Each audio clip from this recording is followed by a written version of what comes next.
Silicon city ಬೆಂಗಳೂರಿನಲ್ಲಿ traffic ಸಮಸ್ಯೆ ದಿನದಿಂದ ದಿನಕ್ಕೆ ಹೆಚ್ಚಾಗ್ತಾ ಇದೆ. ಈ ಟ್ರಾಫಿಕ್ನಿಂದಾಗಿ ವಾಹನ ಸವಾರರು ಪರದಾಡುವಂತಹ ಪರಿಸ್ಥಿತಿ ಎದುರಾಗಿದೆ. ಈ ಮಧ್ಯೆ ಸಾರಿಗೆ ಇಲಾಖೆಯಲ್ಲಿ ನೋಂದಣಿಯಾಗ್ತಿರತಕ್ಕಂತಹ ವಾಹನಗಳ ಸಂಖ್ಯೆ ನೋಡ್ತಾ ಇದ್ರೆ ಮುಂದಿನ ದಿನಗಳಲ್ಲಿ ಟ್ರಾಫಿಕ್ ಮತ್ತಷ್ಟು ಉಲ್ಬಣವಾಗುವಂತಹ ಸಾಧ್ಯತೆ ಇದೆಯಂತೆ.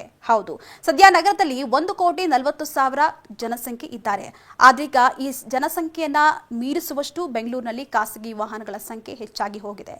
ಹೌದು, ಗೃಹ ಇಲಾಖೆಯ ಅಂಕಿ ಅಂಶಗಳ ಪ್ರಕಾರ 1,37,37,854 ವಾಹನಗಳು 2025 ಜನವರಿ 31 ಅಂತ್ಯಕ್ಕೆ ನೋಂದಣಿಯಾಗಿವೆಯಂತೆ. ಅಲ್ಲದೆ ನಗರದಲ್ಲಿ ಖಾಸಗಿ ವಾಹನಗಳ ಖರೀದಿ ಸಂಖ್ಯೆ ಕೂಡ ಹೆಚ್ಚಳವಾಗ್ತಾ ಇದ್ದು ಇದರಿಂದ ಟ್ರಾಫಿಕ್ ಸಮಸ್ಯೆ, ಪಾರ್ಕಿಂಗ್ ಸಮಸ್ಯೆಗಳು ವಿಪರೀತವಾಗಿ ತಲೆದೂರ್ತಾ ಇವೆ ಅಂತೆ. ಹೀಗಾಗಿ ಬೆಳಗ್ಗೆ ಮತ್ತು ಸಂಜೆ ರಸ್ತೆಗಳಲ್ಲಿ ವಿಪರೀತವಾದಂತಹ ಟ್ರಾಫಿಕ್ ಸಮಸ್ಯೆಯಿಂದಾಗಿ ವಾಹನ ಸವಾರರು ಪರದಾಡುವಂತಹ ಪರಿಸ್ಥಿತಿ ಕೂಡ ನಿರ್ಮಾಣವಾಗ್ತಾ ಇದೆ.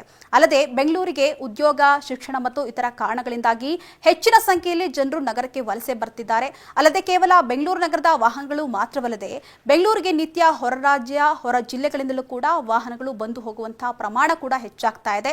ಇದು ಕೂಡ ಸಂಚಾರ ದಟ್ಟಣೆಗೆ ಕಾರಣವಾಗ್ತಾ ಇದೆಯಂತೆ. ಅಲ್ಲದೆ ಬೆಂಗಳೂರಿನಲ್ಲಿ ಹಲವು ಪ್ರದೇಶಗಳಲ್ಲಿ ರಸ್ತೆಗಳು ಕಿರಿದಾಗಿವೆ. ಹೀಗಾಗಿ ವಾಹನಗಳ ಸಂಖ್ಯೆ ಕೂಡ ರಸ್ತೆಗಳ ಧಾರಣ ಸಾಮರ್ಥ್ಯಕ್ಕಿಂತ ಅಧಿಕವಾಗಿದೆ. ಇದು ಕೂಡ ಬೆಂಗಳೂರಿನಲ್ಲಿ ದಟ್ಟಣೆಗೆ ಪ್ರಮುಖ ಕಾರಣವಾಗ್ತಾ ಇದೆಯಂತೆ.